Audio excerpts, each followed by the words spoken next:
Welcome, fellow confidence crusaders, neuro nerds, and success equalizers.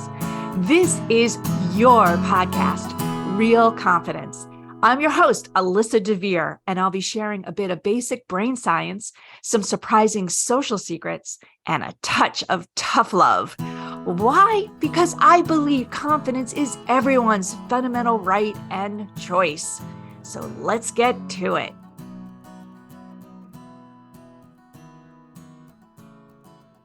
I was so fortunate. I spoke at a conference, which I had been at many, many times. And I love this conference because I always meet somebody really special. And so I'm bringing you this year's absolutely most special person that I met. Nicole Salzano is with me, and she's going to tell you the story she told me, which not so much brought me to tears, but I just couldn't stop smiling forever. And I'm still smiling seeing her on the screen with me now. So, Nicole, thank you for making the time to talk to us today. Hi, yes, no, I am so happy to be here. Well, here's the funny thing. There were several other people that were at this conference that told you and I that we had to meet. And so then when we finally did meet at the end of the day, you told me your story. And the conference was at the Bryant University Women's Summit. That's the actual conference. And you were a Bryant graduate, but would you share with our listeners what happened at Bryant in your last year or two that you were there? Great, yes. So I was a Bryant alumni of class of 2018.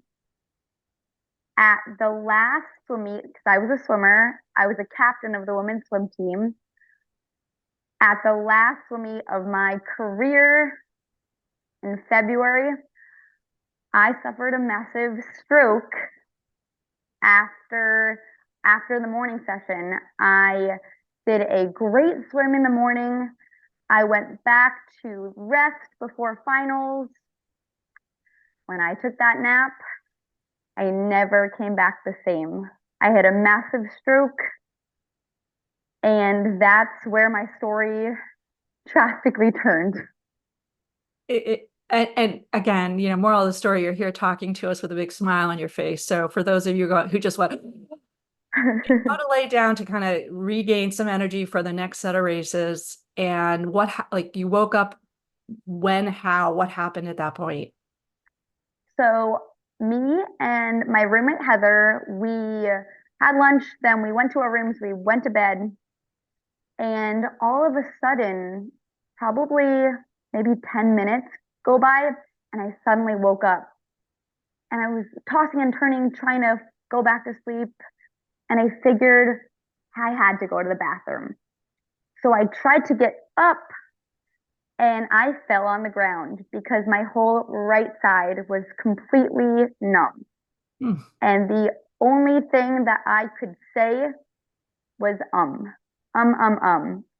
couldn't say anything else.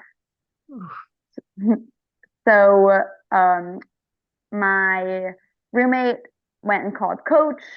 Coach called the ambulance. And they did a CT scan at the hospital. I had a I had a blood clot in my brain. No warning. No, was anyone in your family? Was there any indication that this could ever happen? No, I was just so confused. I know that my grandpa had a TIA probably when I was 10, but I thought that that's what happens when you get older and that you have these sort of illnesses Yep. as you get older. Yeah, But and for no. those of you who don't know, TIA, it's like a mini stroke, and most people have them. They don't even know what's happening. It comes and it goes. My dad had them too, for the record. So now it's determined that this is what happened. You're in the hospital. Obviously, your family is there at that point, I imagine. Yes. You, if it's not too much to ask, like what was going through your head at that point, literally, when you're like, oh my God, I just had a stroke? So I was on so many medications that I remember going to the hospital and I remember being like, I remember going into the first CT scan and that's it. Um, I, I then, my mom recalls a lot more stuff. Um, I actually had a medicine called the TPA, otherwise known as like the clot buster. Okay. And that settled. The next morning, I had another CT scan for precaution. My brain was now bleeding, a side effect of the TPA. Oh gosh. So I had to have an emergency craniotomy. So my left skull flap was taken from my stomach, from my head, and put it in my stomach for safekeeping for 6 weeks. And oh my God. And then what? Um, so um, the doctors and the surgeon said to my mom and dad that I would not be able to walk, talk, or use my right arm again. And they were besides themselves. They they saw me swimming, an amazing swim. I went back to the hotel and just like that, within an instant, everything changed. I'm like speechless. And I'm standing looking at you. And of course, our podcast listeners don't have this benefit. You're this beautiful young woman, clearly muscular, fit, smiling, obviously talking, and I've seen you walk. So when you realized that this was going to be like whoever told you, and you were like, okay, when did it dawn on you that you were going to have this challenge? And did you keep saying to yourself, this can't be real? Because it is an unreal scenario. So honestly, I just I just thought to myself, you know what? This is a challenge. I'm going to overcome this challenge because I do not like people telling me what I can and cannot do. It is infuriating to say the least. And I said I would show them.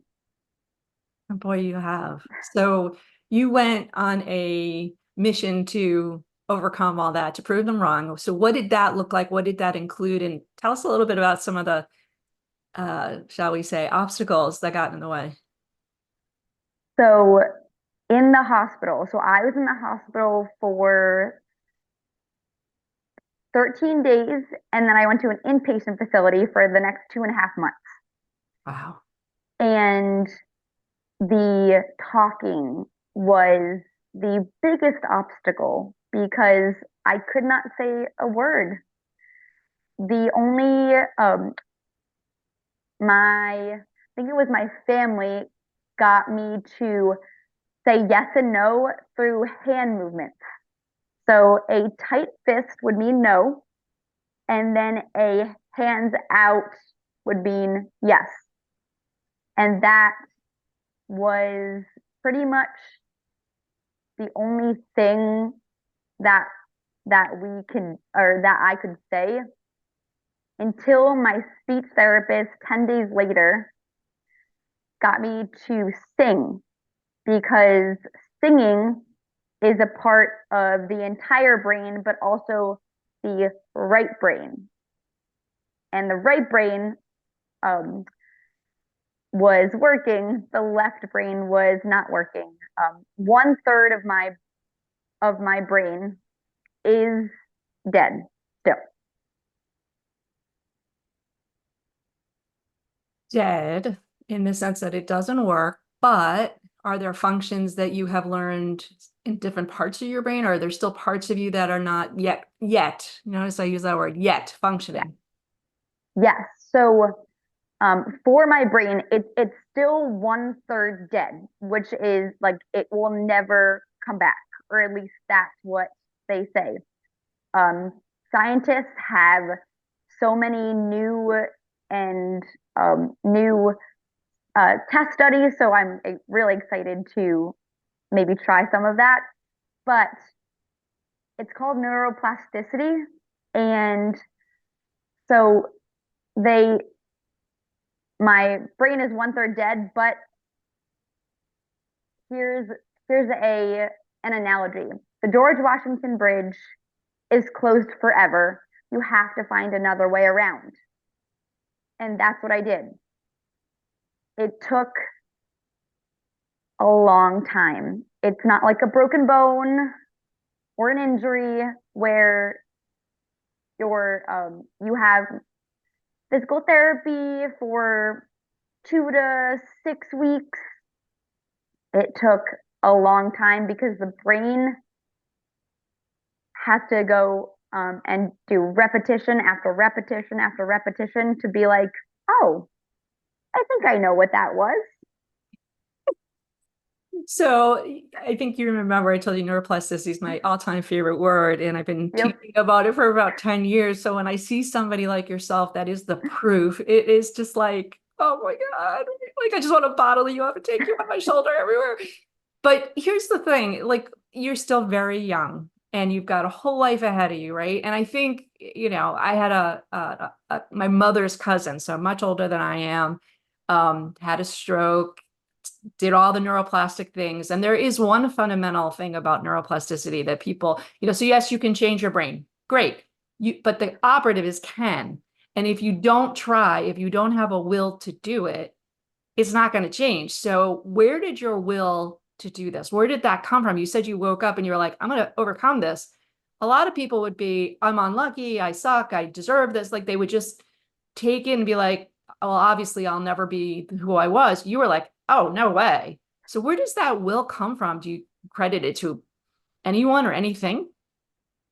So I am a very stubborn, very independent person, but I really contribute that to being an athlete. Yeah. I mean, athletes are are so equipped to do the hard work and to overcome a lot of things.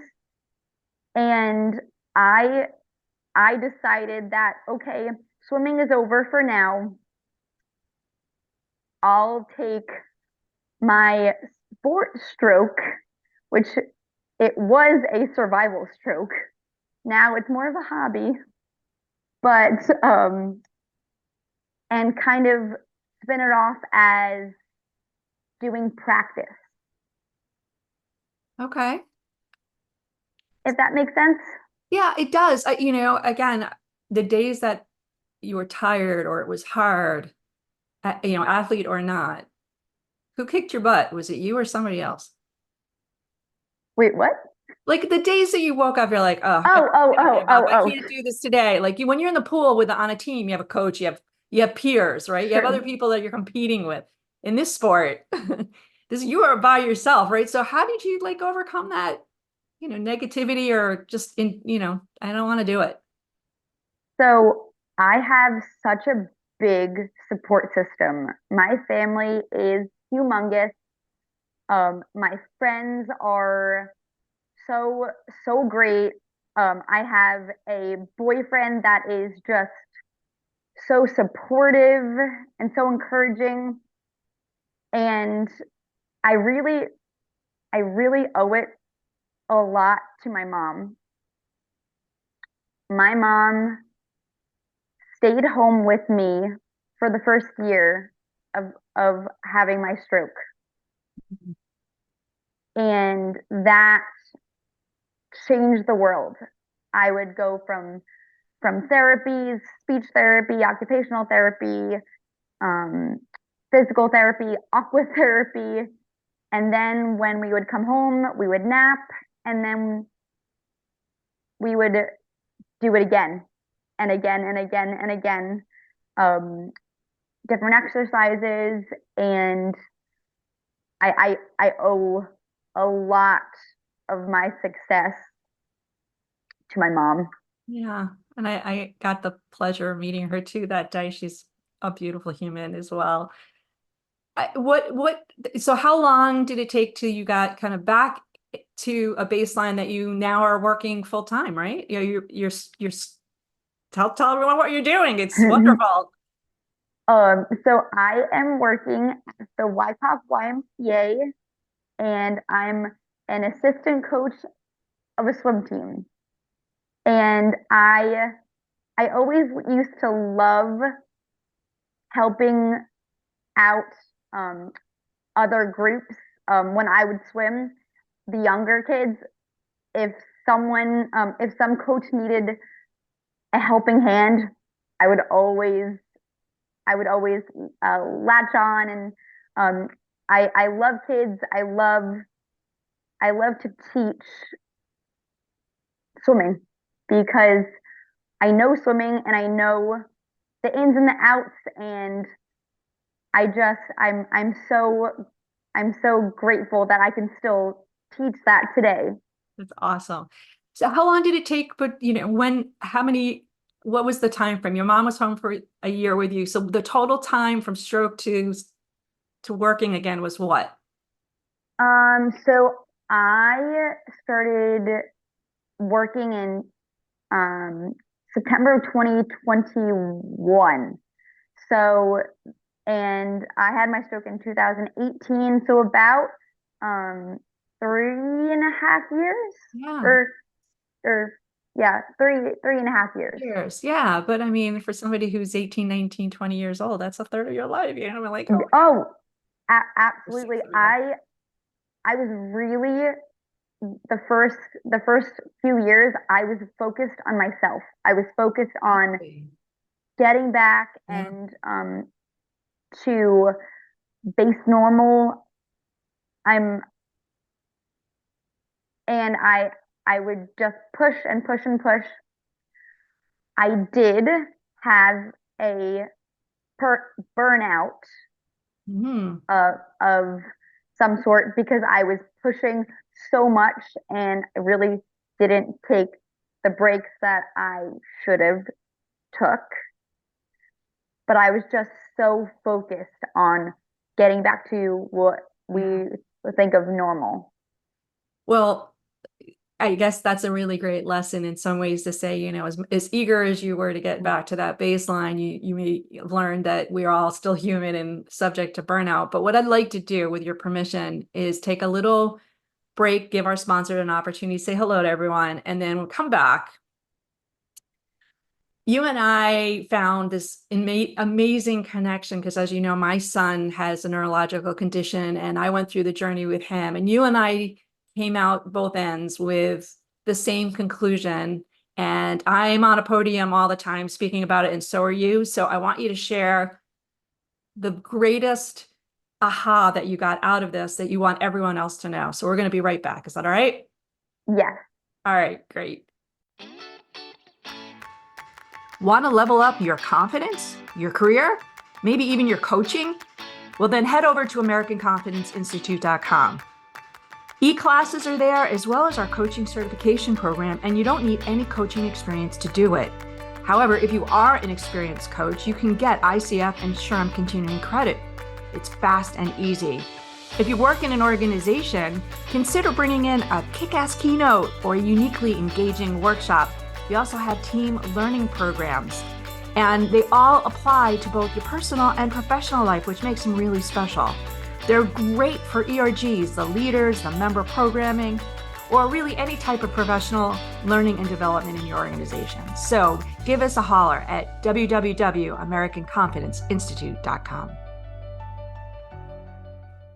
Nicole, I'm like half teary, half goosebumped, half just like saying to myself, I'm so lucky I met you. You're such a light in the world. And so, you've gone through this, what most people would consider, I don't even know if they use the word tragedy, because at the end of it, you've come out even brighter, I think, in a lot of ways. And it wasn't something that I think anyone would ever wish to come out brighter as a result, but you did.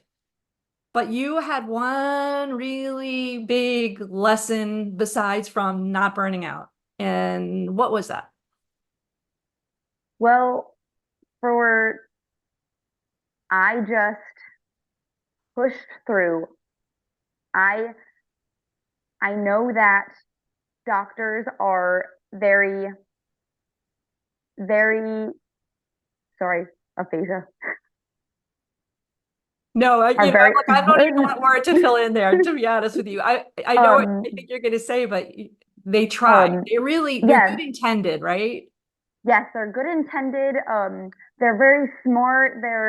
But they don't know you, the person, the patient. You, if you have the ability to drive and to just focus on that goal, there's no stopping you. Oh. I, I firmly believe, and stroke, no stroke, if you put in the hard work, you will get somewhere. Maybe not today, maybe not the first few weeks, but you will get somewhere. And you never gave up on yourself. And I think that for me was that moment. I was like, we're so lucky that you didn't. And most people would think of that almost maybe as selfish. You said, I focused on myself. Well, yeah, thank God.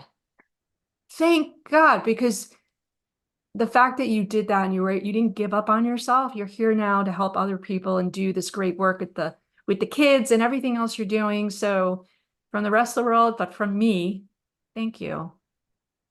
No, thank you.